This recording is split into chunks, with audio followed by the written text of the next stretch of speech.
ഹരേ രാമ രാമ രാമ ഹരേ ഹരേ, ഹരേ കൃഷ്ണ കൃഷ്ണ കൃഷ്ണ ഹരേ ഹരേ. പാവകൻ തങ്കൽ മറഞ്ഞിരുന്നോരെന്നെ പിന്നെ പാവനയെന്നു ലോകസമ്മതമാക്കിക്കൊണ്ട് പാവകനോട് വാങ്ങി പുഷ്പകം കരയേറി ദേവകളോടനുവാദം കൊണ്ട് അയോധ്യയാം രാജ്യത്തിനഭിഷേകം ചെയ്തു ദേവാദികളാൽ പൂജ്യനായിരുന്നരുളീടിനാൻ ജഗന്നാഥൻ. യാചനാം നാരായണൻ ഭക്തിയുള്ളവർക്ക് സായുജ്യമാ മോക്ഷത്തെ നൽകിയിടിനാൻ നിരഞ്ജനൻ.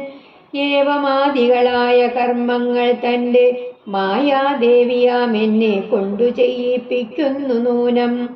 രാമനാം ജഗദ്ഗുരു നിർഗുണൻ ജഗദഭിരാമനവ്യയനേകാനന്ദാത്മകനാത്മാരാമനദ്വയൻ പരൻ നിഷ്കളൻ വിദ്വത്ഭൃംഗാരാമനച്യുതൻ വിഷ്ണു ഭഗവാൻ നാരായണൻ. ഗമിക്കുന്നതും പുനരിരിക്കുന്നതും കിഞ്ചിൽ ഭ്രമിക്കുന്നതും തഥാ ദുഃഖിക്കുന്നതുമില്ല.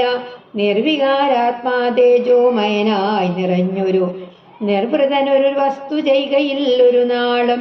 നിർമ്മലൻ പരിണാമഹീനനാനന്ദമൂർത്തി ചിന്മയൻ മായാമയൻ തന്നുടമായ ദേവി കർമ്മങ്ങൾ ചെയ്യുന്നത് താനെന്നു തോന്നിക്കുന്നു തന്മായ ഗുണങ്ങളെ താൻ അനുസരിക്കയാൽ. പാവകൻ എന്ന് പറഞ്ഞാല് അഗ്നി, പാവന അതായത് പരിശുദ്ധ. ദേവകളോടും അനുവാദം കൊണ്ട് ദേവന്മാരുടെ അനുവാദത്തോടു കൂടി യാജ്യൻ പൂജയ്ക്ക് അർഹതയുള്ളവൻ. സായുജ്യം ചതുർവിധ മുക്തികളിൽ ഒന്ന്. ചതുർവിധ മുക്തികൾ സാലോക്യം, സാമീപ്യം, സാരൂപ്യം, സായുജ്യം. ഏതൊക്കെയാണ്? സാലോക്യം, സാമീപ്യം, സാരൂപ്യം, സായുജ്യം. സാലോക്യം എന്ന് പറഞ്ഞാൽ ഇഷ്ടദേവതാ ലോകപ്രാപ്തി. സാമീപ്യം ഇഷ്ടദേവതാ സമീപസ്ഥിതി. സാരൂപ്യം ഇഷ്ടദേവതാ സ്വരൂപം പ്രാപിക്കൽ. സായുജ്യം മായാബന്ധനായ ജീവാത്മാവ് അവിദ്യാനാശം സിദ്ധിച്ച് ബ്രഹ്മത്തോട് ചേർന്ന് ലയിക്കുന്ന അവസ്ഥ, അതാണ് സായുജ്യം. ഏവമാദികളായ കർമ്മങ്ങൾ, ഇപ്രകാരമുള്ള പ്രവർത്തികള് നൂനം നിശ്ചയം. ജഗദ്ഗുരു ലോകഗുരു ജഗത് അധികം അഭിരാമൻ അധികം അവ്യയൻ അധികം ഏകൻ അധികം ആനന്ദാത്മകൻ അധികം ആത്മാരാമൻ അധികം അദ്വയൻ. ജഗത് അഭിരാമൻ അവ്യയൻ ഏകൻ ആനന്ദാത്മകൻ ആത്മാരാമൻ അദ്വയൻ. ജഗദഭിരാമൻ അവ്യയൻ അനേകാനന്ദാത്മകൻ ആത്മാരാമൻ അദ്വയൻ. ജഗദഭിരാമൻ ലോകത്തെ മുഴുവൻ രമിപ്പിക്കുന്നവൻ. അവ്യയൻ നാശമില്ലാത്തവൻ. ആനന്ദാത്മകൻ ആനന്ദ സ്വരൂപൻ. ആത്മാരാമൻ ആത്മാവില് രമിക്കുന്നവൻ. അദ്വയൻ രണ്ടെന്ന ഭാവം ഇല്ലാത്തവൻ. നിഷ്കളൻ കളങ്കമില്ലാത്തവൻ. വിദ്വത് അധികം ഭൃംഗ അധികം ആരാമൻ അധികം അച്യുതൻ. വിദ്വത് ഭൃംഗാരാമൻ അച്യുതൻ. വിദ്വത് ഭൃംഗ ആരാമൻ അച്യുതൻ. വിദ്വത് ഭൃംഗാരാമൻ അച്യുതൻ. വിദ്വാൻമാരാകുന്ന വണ്ടുകൾക്ക് ആരാമമായിട്ട് ഉള്ളവൻ. ഗമിക്കുക സഞ്ചരിക്കുക, പോവുക. കിഞ്ചിത് അല്പം, കുറച്ച്. തഥാ അതേപോലെ നിർവികാരാത്മാ വികാരങ്ങളൊന്നും ഇല്ലാത്ത തേജോമയൻ പ്രകാശസ്വരൂപൻ. നിർവൃതൻ അതായത് തൃപ്തൻ. പരിണാമഹീനൻ അധികം ആനന്ദമൂർത്തി. പരിണാമഹീനൻ അധികം ആനന്ദമൂർത്തി. പരിണാമഹീനൻ ആനന്ദമൂർത്തി. പരിണാമഹീനൻ മാറ്റങ്ങൾക്ക് വിധേയമാകാത്തവൻ. അതായത് അഗ്നിമണ്ഡലത്തിൽ മറഞ്ഞിരുന്ന എന്നെ പരിശുദ്ധയാണെന്ന് ലോകർക്ക് ബോധ്യപ്പെടുത്തി അഗ്നിയിൽ നിന്ന് തിരികെ സ്വീകരിച്ചു. ദേവകളോട് അനുവാദം വാങ്ങി അയോധ്യയിലെത്തി. എന്നിട്ട് രാജ്യാഭിഷേകം നടത്തിയിട്ട് ദേവാദികളാല് പൂജ്യനായിട്ട് ശ്രീരാമദേവൻ ഇരുന്ന് അരുളി. പൂജാർഹനായിട്ടുള്ള നാരായണൻ ഭക്തന്മാർക്ക് സായുജ്യം നൽകി. ഇപ്രകാരമുള്ള കർമ്മങ്ങള് തൻ്റെ മായാദേവിയായ എന്നെ കൊണ്ട് ഭഗവാൻ ചെയ്യിക്കുന്നു. ജഗദ്ഗുരുവായിട്ടുള്ള രാമൻ നിർഗുണനും ലോകാഭിരാമനും നാശമില്ലാത്തവനും ഏകനും ആത്മാരാമനും ആകുന്നു. അങ്ങനെ നിഷ്കളനായിരിക്കുന്ന ഭഗവാൻ വിദ്വാൻമാരായിരിക്കുന്ന വണ്ടുകൾക്ക് ആരാമമാണ്. അങ്ങനെയുള്ള നാരായണന് ഗമിക്കുക, ഇരിക്കുക, ഭ്രമിക്കുക, ദുഃഖിക്കുക അങ്ങനെയുള്ള യാതൊരു വികാരങ്ങളുമില്ല. നിർവികാരനായിട്ട് തേജോമയനായിട്ട് അങ്ങനെ സംതൃപ്തനായിരിക്കുന്ന ഭഗവാൻ യാതൊന്നും ചെയ്യുന്നില്ല. പഞ്ചേന്ദ്രിയ ജ്ഞാനത്താല് മായാരൂപത്തിൽ പ്രത്യക്ഷപ്പെടുന്നവനായിട്ടുള്ള ആ പരമാത്മാവിന്റെ മായകർമ്മങ്ങള് പരമാത്മാവ് ചെയ്യുന്നവയാണെന്ന് തെറ്റിദ്ധരിക്കുന്നു. അത് പരമാത്മാവ് തന്നെ കർമ്മങ്ങളുടെ ഭോക്താവെന്ന നിലയില് മായയോട് ചേർന്നിരിക്കുന്നത് കൊണ്ട് പരമാത്മാവ് കർമ്മം ചെയ്യുന്നു എന്ന് നമുക്ക് തോന്നിക്കുന്നു. അടുത്ത വരികള്: അഞ്ജനാതനേനോടിങ്ങനെ സീതാദേവി കഞ്ചലോചന തത്വമുപദേശിച്ച ശേഷം അഞ്ജസാരാമദേവൻ മന്ദഹാസവും ചെയ്തു മഞ്ജുളവാച പുനരവനോടുര ചെയ്തു. പരമാത്മാവാകുന്ന ബിംബത്തിൻ പ്രതിബിംബം പരിചിൽ കാണുന്നതു ജീവാത്മാവരികടോ. തേജോ രൂപിണിയാകും എന്നുടെ മായതങ്ങൾ വ്യാജമെന്നിയേ നിരലിക്കുന്നു കപിവര. ഓരോരോ ജലാശയെ കേവലം മഹാകാശം നേരെ നീ കാൺമീലയോ. കണ്ടാലും അതുപോലെ സാക്ഷാലുള്ളൊരു പരബ്രഹ്മവാം പരമാത്മാ സാക്ഷിയായുള്ള ബിംബം നിശ്ചലമതു സഖേ. തത്വമസ്യാദിമഹാവാക്യാർത്ഥം കൊണ്ടു മമ തത്വത്തെ അറിഞ്ഞിടാമാചാര്യകാരുണ്യത്താൽ. മൽഭക്തനായുള്ളവനിപ്പദമറിയുമ്പോൾ മൽഭാവം പ്രാപിച്ചിടുമില്ല സംശയമേതും. മദ്ഭക്തി വിമുഖന്മാർ ശാസ്ത്രഗർത്തങ്ങൾ തോറും സദ്ഭാവം കൊണ്ടു ചാടി വീണു മോഹിച്ചിടുന്നു. ഭക്തിഹീനന്മാർക്ക് 100,000 ജന്മം കൊണ്ടും സിദ്ധിക്കയില്ല തത്വജ്ഞാനവും കൈവല്യവും. പരമാത്മാവാം മമ ഹൃദയം രഹസ്യമിതൊരു നാളും മൽഭക്തിഹീനന്മാരായി മേ വീടും നരന്മാരോടു പറഞ്ഞറിയിക്കരുതടോ. പരമമുപദേശമില്ലിതിന്മേതേയൊന്നും. അഞ്ജനാതനയൻ ഹനുമാൻ, കഞ്ചലോചനൻ അത് ശ്രീരാമൻ. കഞ്ചം എന്ന് പറഞ്ഞാൽ താമര, ലോചനം എന്ന് പറഞ്ഞാൽ കണ്ണ്. കഞ്ചലോചനൻ താമരപ്പൂവിന്റെ ഇതൾ പോലെ നല്ല നീണ്ട ഭംഗിയുള്ള കണ്ണുകൾ ഉള്ളവൻ. അഞ്ജസ ഉടനെ, അതായത് വേഗത്തിൽ, മഞ്ജുളവാച ഇമ്പമുള്ള വാക്കുകളാല് പുനഃ അധികം അവനോട് അധികം ഉര ചെയ്തു. പുനരവനോട് ഉര ചെയ്തു, അതായത് വീണ്ടും അവനോട് പറഞ്ഞു. പരിചിത് ഭംഗിയായിട്ട് തന്നെ, ഏറ്റവും. തേജോരൂപിണി തേജസ് തന്നെ രൂപമായിട്ടുള്ളവൾ. വ്യാജം കള്ളം. വ്യാജമെന്നിയെ അതായത് സത്യസന്ധമായിട്ട് നിഴലിക്കുന്നു, നിഴൽ പോലെ കാണുന്നു. ഓരോ ജലാശയത്തില് കേവലം വെറും മഹാകാശം, മഹത്തായ ആകാശം കാൺമീലയോ, കാണുന്നില്ലേ. തത്വമസി അധികം ആദി, തത്വമസ്യാദി, തത്വമസി തുടങ്ങിയിട്ടുള്ള തത് അധികം ത്വം അധികം അസി, തത്വമസി അത് നീ തന്നെ ആകുന്നു. മഹാവാക്യങ്ങൾ തത്വമസി, അഹം ബ്രഹ്മാസ്മി, അയമാത്മാ, ബ്രഹ്മ, പ്രജ്ഞാനം, ബ്രഹ്മ. മഹാവാക്യാർത്ഥം അതായത് മഹാവാക്യങ്ങളുടെ അർത്ഥം മമ എൻ്റെ ആചാര്യകാരുണ്യത്താല്, ആചാര്യന്റെ കരുണ കൊണ്ട്, മത് അധികം ഭാവം, മദ്ഭാവം അതായത് എൻ്റെ ഭാവം, മദ്ഭക്തി വിമുഖന്മാർ എന്നിൽ ഭക്തിയില്ലാത്തവർ, ശാസ്ത്രഗർത്തങ്ങൾ, ശാസ്ത്രങ്ങളാവുന്ന കുഴിയില് ഭക്തിഹീനന്മാർ, ഭക്തിയില്ലാത്തവർ കൈവല്യം, മോക്ഷം. അതായത് ഹനുമാനോട് സീതാദേവി രാമതത്വം ഉപദേശിച്ചു കഴിഞ്ഞപ്പോഴ് ശ്രീരാമദേവൻ പുഞ്ചിരിച്ചുകൊണ്ട് ഹനുമാനോട് വീണ്ടും പറഞ്ഞു, പരമാത്മാവും ജീവാത്മാവും എന്ന് രണ്ട് ഇല്ല. പരമാത്മാവാകുന്ന ബിംബത്തിന്റെ പ്രതിബിംബം തന്നെയാണ് ജീവാത്മാവ്. തേജോരൂപിണിയായിട്ടുള്ള എന്റെ മായയില് പരമാത്മാവ് അനേക വിധത്തില് പ്രതിബിംബിക്കുന്നു.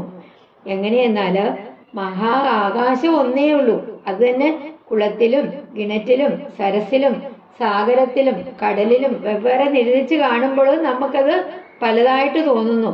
മഹാകാശം നിശ്ചലമാണ്, യഥാർത്ഥ ബിംബമാണ്. അതേപോലെ പരമാത്മാവും നിശ്ചലവും യഥാർത്ഥവുമായിട്ടുള്ള ബിംബമാകുന്നു. പരമാത്മാവ് സാക്ഷിയുമാണ്. പരബ്രഹ്മം ഒന്നേ സത്യമായിട്ടുള്ളൂ. അതിൽ നിന്ന് അന്യമായി ഉള്ളതോ ഉള്ളതായി തോന്നുന്നതോ ഒന്നും അങ്ങനെയില്ല. അത് മിഥ്യയാണ്.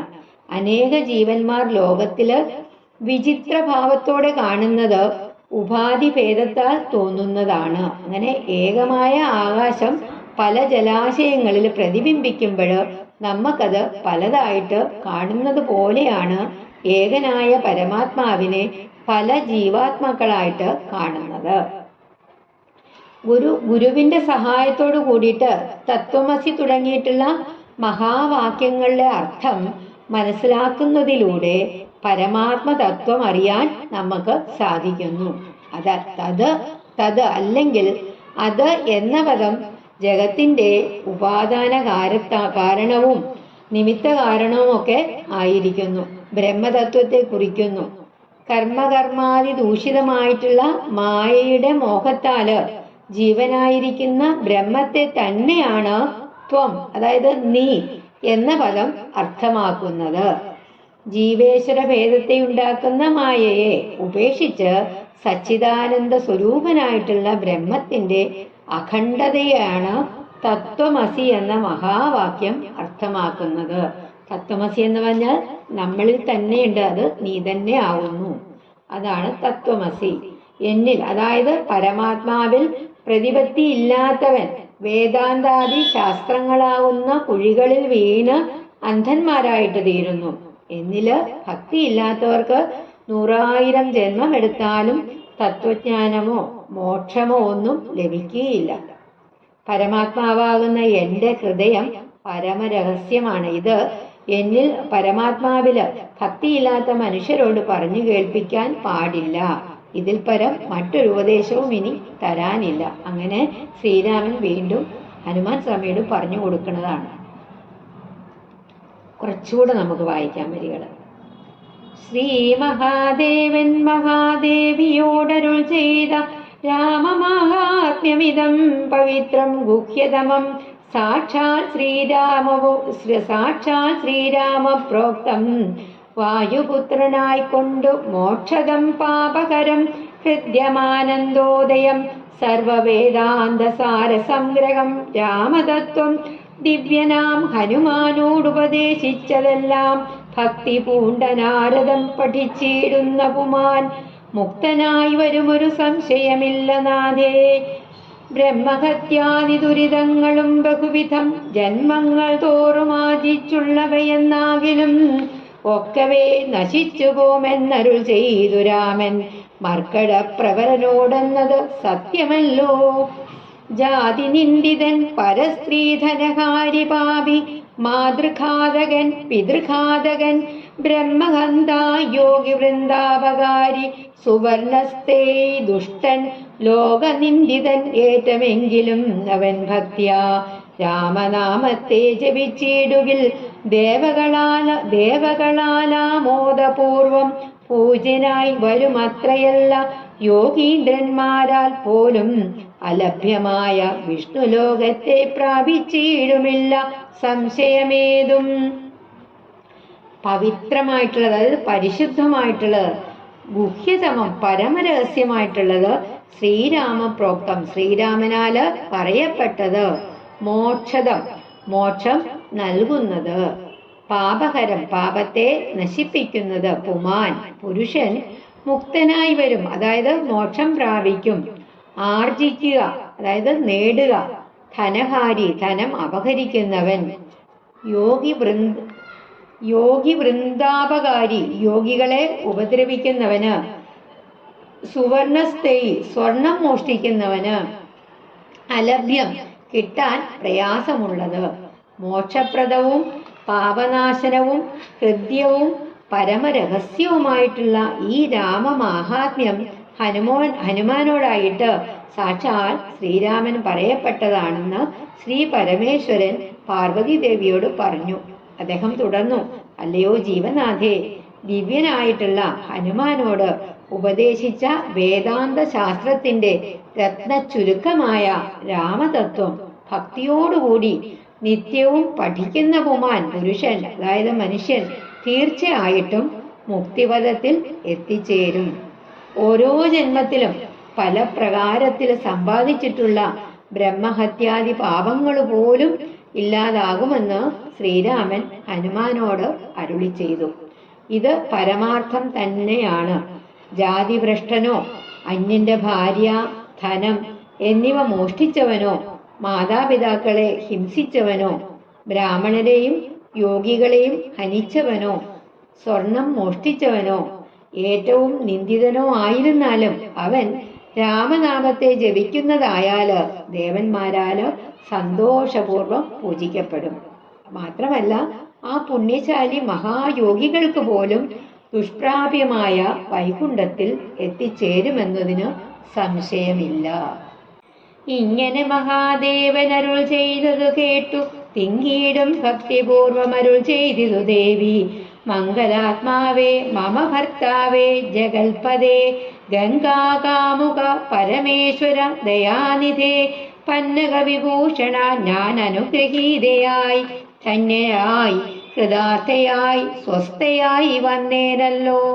ഛിന്നമായി വന്നു മമ സന്ദേഹമെല്ലാം ഇപ്പോൾ സന്നമായതു മോഹമൊക്കെ നിന്നനുഗ്രഹാൽ നിർമ്മലം രാമതത്വാമൃതമാം രസായനം ത്വന്മുഖോദ്ഗളിതമാവോളം പാനം ചെയ്താലും എന്നുള്ളിൽ തൃപ്തി വരികെന്നുള്ളതില്ലയല്ലോ. നിർണയം അതുമൂലമൊന്നുണ്ടു ചൊല്ലുന്നു ഞാൻ. സംക്ഷേപിച്ചരുൾ ചെയ്തതേതുമേ മതിയല്ല. സാക്ഷാൽ ശ്രീനാരായണൻ തൻ മാഹാത്മ്യങ്ങളെല്ലാം കിങ്കണന്മാർക്കു വിദ്യയുണ്ടാകയില്ലയല്ലോ. കിങ്കണന്മാരായുള്ളോർ കർത്തവും ഉണ്ടായി വരാ. കിമൃണന്മാർക്കു നിത്യസൗഖ്യവും ഉണ്ടായി വരാ. കിം ദേവന്മാർക്കു ഗതിയും പുനരതുപോലെ. ഉത്തമമായ രാമചരിതം മനോഹരം വിസ്തരിച്ചരുളി ചെയ്തിടണം മടിയാതെ. അതായത് പന്നക വിഭൂഷണൻ ശിവൻ. പന്നകം എന്ന് പറഞ്ഞാൽ പാമ്പ്, സർപ്പം. പന്നകത്തെ എപ്പോഴും ഭഗവാൻ അണിഞ്ഞിട്ടുണ്ടാവും കഴുത്തില്. ഛിന്നമായി വന്നു, നശിച്ചു. രസായനം രോഗങ്ങളെയൊക്കെ ശമിപ്പിച്ച് ആയുസ് വർദ്ധിപ്പിക്കുന്ന ഔഷധം. ത്വത് അധികം മുഖ അധികം ഉദ്ഗളിതം ത്വന്മുഖോദ്ഗളിതം. അങ്ങയുടെ മുഖത്ത് നിന്ന് പുറപ്പെട്ടത് സംക്ഷേപിച്ച് ചുരുക്കിയിട്ട് നാരായണൻ. നാരത്തിൽ, അതായത് ജലത്തിൽ ശയിക്കുന്നവൻ. അതാരാണ്? നാരായണൻ. നരശരീരത്തിൽ ജീവാത്മരൂപേണ പ്രവേശിക്കുന്നവൻ നാരായണൻ. കിംക്ഷണന്മാർ നിമിഷങ്ങളെ നിസാരമെന്ന് കണക്കാക്കുന്നവര്. കിംകണന്മാർ ധനത്തിന്റെ അല്പാംശത്തെ നിസാരമെന്ന് കരുതുന്നവര്. കിമൃണന്മാർ കടം നിസാരമെന്ന് കരുതുന്നവര്. കിം ദേവന്മാർ ദേവന്മാരെ അവഗണിക്കുന്നവർ. ഗതി എന്ന് പറഞ്ഞാൽ മോക്ഷം. അതായത് ശിവൻ ഇപ്രകാരം പറഞ്ഞത് കേട്ടിട്ട് ദേവി, പാർവതി ദേവി നിറഞ്ഞ ഭക്തിയോട് കൂടിയിട്ട് അരുളി ചെയ്തു പറഞ്ഞു, അല്ലയോ മംഗളസ്വരൂപനായിരിക്കുന്ന എൻ്റെ ഭർത്താവേ, ഞാൻ അനുഗ്രഹീതയായി തീർന്നു. ധന്യയും കൃതാർത്ഥയും സ്വസ്ഥയുമായി തീർന്നു. എന്താണ്? അതിന് യാതൊരു സംശയവുമില്ല. കാരണം എൻ്റെ എല്ലാ സംശയങ്ങളും തീർന്നു. അജ്ഞാനം അകന്നു. അങ്ങയുടെ മുഖത്ത് നിന്ന് പുറപ്പെട്ട ആ നിർമ്മലമായിട്ടുള്ള രാമതത്വമാകുന്ന ആ അമൃത്, ആ രസായനം എത്ര പാനം ചെയ്താലും എനിക്ക് മതി വരില്ല. അതുകൊണ്ട് ഞാൻ ഒരു കാര്യം അങ്ങയോട് പറയണു. സാക്ഷാൽ ശ്രീനാരായണന്റെ മഹാത്മ്യങ്ങള് ചുരുക്കി പറഞ്ഞത് കേട്ടിട്ട് എനിക്ക് തൃപ്തി വന്നിട്ടില്ല. അതുകൊണ്ട് നിമിഷങ്ങൾ നിസാരമാണെന്ന് ചിന്തിച്ച് അത് പാഴാക്കി കളയുന്നവർക്ക് ഒരിക്കലും വിദ്യ ഉണ്ടാവുകയില്ല. ധനത്തിന്റെ ചെറിയ അംശത്തെ നിസാരമായിട്ട് പോലും ഉപേക്ഷിക്കുന്നവർക്ക് ധനവും ഉണ്ടാകില്ല. കടം വകവയ്ക്കാത്തവർക്ക് ഒരിക്കലും സുഖവും ഉണ്ടാവില്ല. അതേപോലെ ദേവന്മാരെ അവഗണിക്കുന്നവർക്ക് മേൽഗതിയും ഉണ്ടാകുകയില്ല. അങ്ങനെ ഈ ഉത്തമമായിട്ടുള്ള രാമചരിതം വിസ്തരിച്ച് തന്നെ പറഞ്ഞു തരണം. അങ്ങനെ ചുരുക്കി പറഞ്ഞു കഴിഞ്ഞാൽ അത് ശരിയാവില്ല. ഞാൻ തൃപ്തിയായിട്ടില്ല, എനിക്കത് വിസ്തരിച്ച് അരുളി ചെയ്ത് തരണം എന്ന് പാർവതി ദേവി മഹാദേവനോട് പറഞ്ഞു. അപ്പം ഈശ്വരൻ ദേവൻ പരമേശ്വരൻ മഹേശ്വരൻ ഈശ്വരിയുടെ ചോദ്യം ഇങ്ങനെ കേട്ട നേരം മന്ദഹാസവും ചെയ്തു ചന്ദ്രശേഖരൻ പരൻ സുന്ദരഗാത്രി കേട്ടുകൊള്ളുന്നരുൾ ചെയ്തു. വേദാൗഷധകോടി ഗ്രന്ഥവിസ്തരം പുരാ വേദനിർമ്മിതമരുൾ ചെയ്തിതു രാമായണം. വാത്മീകി പുനരിരുപത്തിനാലായിരമായി നാൻമുഖൻ നിയോഗത്താൽ മാനുഷമുക്ത്യർത്ഥമായി ചമച്ചാൻ അതിലിനു ചുരുക്കി രാമദേവൻ നമുക്ക് ഉപദേശിച്ചിടിനാനേവം. പുരാ അധ്യാത്മരാമായണമെന്നു പേര് തിന്നിതം അധ്യയനം ചെയ്യുന്നോർ കൊണ്ട് അധ്യാത്മജ്ഞാനമുണ്ടാം. പുത്രസന്തതി ധനസമൃദ്ധി ദീർഘായുസും മിത്രസമ്പത്തി കീർത്തി രോഗശാന്തിയുമുണ്ടാം. ഭക്തിയും വർദ്ധിച്ചിടും മുക്തിയും സിദ്ധിച്ചിടും എത്രയും രഹസ്യമിതെങ്കിലോ കേട്ടാലും നീ. ഭഗവാൻ പറഞ്ഞു കൊടുക്കുകയാണ്. വേദാവ് അതായത് ബ്രഹ്മാവ് ശതകോടി ഗ്രന്ഥവിസ്തരം 100 കോടി വിസ്താരമായിട്ടുള്ള ആ ഗ്രന്ഥവിസ്താരമുള്ള പുരാ പണ്ട് മാനുഷമുക്ത്യർത്ഥമായിട്ട് മനുഷ്യർക്ക് മുക്തി ലഭിക്കുന്നതിന് വേണ്ടിയിട്ട് പേര് അധികം ഇതിന് അധികം ഇതം പേരിതിന്നിതം ഹിതം ഇതെന്ന് പറഞ്ഞാൽ ഇത് അധ്യയനം ചെയ്യുക വെച്ചാൽ പഠിക്കുക. അധ്യാത്മജ്ഞാനം അധ്യാത്മാവിനെ കുറിച്ചിട്ടുള്ള അറിവ്. പുത്രസന്തതി ആൺമക്കൾ. മിത്രസമ്പത്തി ബന്ധുബലം സിദ്ധിക്കുക അതായത് കിട്ടുക ലഭിക്കുക. അതായത് ചന്ദ്രചൂടനായിട്ടിരിക്കുന്ന ആ മഹാദേവൻ പരമേശ്വരൻ പാർവതി ദേവിയുടെ ചോദ്യം കേട്ടപ്പോഴോ പുഞ്ചിരി തൂകിക്കൊണ്ട് സുന്ദരിയായ ദേവി രാമകഥ വിസ്തരിച്ച് കേട്ടുകൊള്ളുക എന്ന് പറഞ്ഞു എന്നരുളി ചെയ്തു. പണ്ട് വേദസംഹിതമായിട്ടുള്ള രാമായണത്തെ 100 കോടി ശ്ലോകങ്ങളിലൂടെ വിസ്തരിച്ച് ബ്രഹ്മാവ് അരുളി ചെയ്തു. ബ്രഹ്മാവിന്റെ ആജ്ഞ അനുസരിച്ചിട്ട് മനുഷ്യരുടെ മുക്തിക്ക് വേണ്ടി വാൽമീകി മഹർഷി 24,000 ശ്ലോകങ്ങളിലായിട്ട് രാമായണം രചിച്ചു. ഈ രാമായണത്തെ വീണ്ടും ചുരുക്കി ഇപ്രകാരം ശ്രീരാമൻ എനിക്ക് പണ്ടുപദേശിച്ചു തന്നു. ഇതിന്റെ പേര് അധ്യാത്മരാമായണം എന്നാകുന്നു. എന്തെന്നാൽ ഇത് പഠിക്കുന്നവർക്ക് ആത്മജ്ഞാനം ഉണ്ടാവും. മാത്രമല്ല പുത്രസന്തതി ഉണ്ടാവും, സമ്പത്തുണ്ടാവും, ദീർഘായുസ് കിട്ടും, ബന്ധുബലം ഉണ്ടാവും, കീർത്തി ഉണ്ടാവും, രോഗശാന്തി ഉണ്ടാവും. അങ്ങനെ എല്ലാം ഉണ്ടാവും. പരമാത്മാവിലുള്ള ഭക്തിയും വർദ്ധിക്കും, മോക്ഷവും ലഭിക്കും. ഈ പരമരഹസ്യമായിട്ടുള്ള വേദാന്ത തത്വങ്ങൾ അടങ്ങിയിട്ടുള്ള അധ്യാത്മരാമായണം നീ കേട്ടുകൊള്ളുക. അങ്ങനെ പറയുകയാണ് പരമേശ്വരൻ പാർവതി ദേവിയോട് പറയുകയാണ്. പാർവതി ദേവിക്ക് ഒട്ടും തൃപ്തിയായില്ല പരമേശ്വരൻ അത് ചുരുക്കി പറയാന്ന് പറഞ്ഞപ്പോൾ. അപ്പം അന്നേരം പറഞ്ഞു ശരി എന്നാ ഞാൻ പറഞ്ഞു തരാം, നീ വൃത്തിയായിട്ട് വിസ്തരിച്ച് തന്നെ പറഞ്ഞു തരാമെന്ന് പറയാണ്. ശ്രീ ഗുരുവായൂരപ്പ ശരണം. ഹരേ രാമ രാമ രാമ ഹരേ ഹരേ, ഹരേ കൃഷ്ണ കൃഷ്ണ കൃഷ്ണ ഹരേ ഹരേ, ഹരേ രാമ രാമ രാമ ഹരേ ഹരേ, ഹരേ കൃഷ്ണ കൃഷ്ണ കൃഷ്ണ കൃഷ്ണ ഹരേ ഹരേ.